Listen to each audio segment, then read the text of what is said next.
So imagine staking your career on something that you thought was right. Imagine losing your job over it, only to find out that people are just ignoring the change that you sacrificed your career to make. That would be former Democratic State Senator John Morse. He was recalled for his support of gun control laws in 2013, including a ban on large capacity magazines. Yet our Marshall Zellinger found they're still for sale 6 years later. Colorado defines large capacity gun magazines as those that hold more than 15 rounds of ammunition. I move House Bill 1224. When Colorado passed the large capacity magazine ban in 2013, and they're designed to come apart easily. John Morse was the top Democrat in the Senate. He did not give a speech about the bill. Mr. President, Aye. Just his yes vote. House Bill 1224 is adopted. His yes vote came 8 months after the Aurora Theater shooting, where the shooter used a 100-round magazine. He stopped firing the gun it was attached to when the magazine jammed. We want bad guys to have to reload on a regular basis, because when they're reloading, it means that gun is a paperweight, and that's your opportunity to get away and or overpower that assailant. 6 months after his yes vote, Morse's constituents in El Paso County fired him. He's not representing Colorado Springs well. Voted him out of office in a special recall election. He lost by 319 votes. We have to sell it as parts.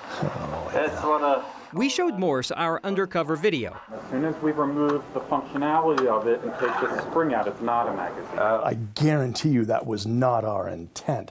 And if we did make that mistake, the legislature needs to go back and fix it forthwith, like call a special session and fix it. He lost his job in part over a law with a loophole. Yep. Then we need to close that loophole. We need to slam that loophole shut. And if we catch some of their fingers in that slamming, that's the price of doing business. One person's loophole is another person's legal activity. Republican Senator Bob Gardner was a state representative in 2013 when he voted against the ban. Don't kid yourselves, legislators. Just because you said so doesn't mean people do so. We have a lot of ineffective laws on the books, and I don't look for it to be repealed anytime soon, because those who passed it and the governor who signed it, as you showed in your story, are very proud that they did that. We decided, that we were going to go out and take on the NRA, and we passed, as a purple state, we passed universal background checks. We limited magazine capacity. Did you know these were still being sold in Colorado since the law was signed? No, I didn't. I had not. I'm probably as surprised as you are. This is the point of good media, right? Good journalism is because when you point something like this out, it then becomes our responsibility to fix it. If this really happens, I have no doubt that Governor Polis will lead the charge to do what needs to be done to fix. If in fact there's a loophole here, Governor Polis will lead the charge to get this fixed. So what does Governor Jared Polis think about that statement? We reached out this evening to find out, and I keep refreshing my phone. I'm still waiting for a response. We also reached out to the governor's office a couple of weeks ago to get his thoughts on what we found in the undercover video. His office did not want to agree to an interview unless his staff could see the undercover video first, Kyle. A lot of talk about the executive branch, a lot of talk about the legislature, and what about the courts? They have a role here? Yeah, we're going to hear from the judiciary. Well, at least they're going to hear about this tomorrow.